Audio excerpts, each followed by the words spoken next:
When the 2021 Conference on Land Policy in Africa called on African youth writers to reimagine land governance through short stories, the goal was to reach out to a very key constituency in the land sector, which are the African writers. We received over 70 short stories. Out of those, 63 authors were chosen and invited to participate in a masterclass conducted by Professor Peter Kimani. The African Union also recognizes the role that arts, culture, and heritage can play as catalysts for the socio-economic development and integration of our continent.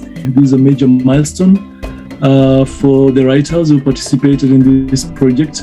It is through land where we anchor our cultures and our customs, where we interact with our ecosystems, and actually where, as we can see from the anthology, where we learn stories, where we learn our mythologies, where we learn who we are and where we've come from.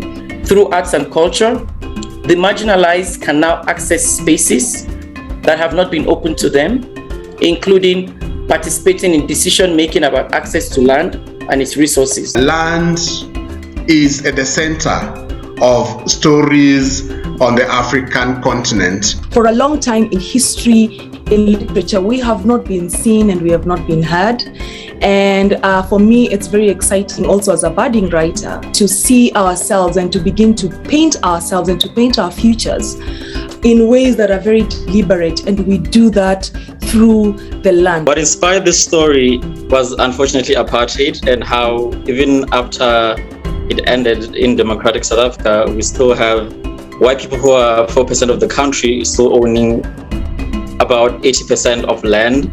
I cannot remember overtly wanting to be a writer, but I do remember the emotions I felt the day a friend of mine sort of decided to sit me down and tell me or narrate to me about how her family lost all their possession to this land war. Apartheid made it not only legal but normal to have settlement structures that segregate the people. And so the idea came from that, having a story that portray two different worlds. In order to thrive, arts, culture, and heritage also depend on the decisions made about land.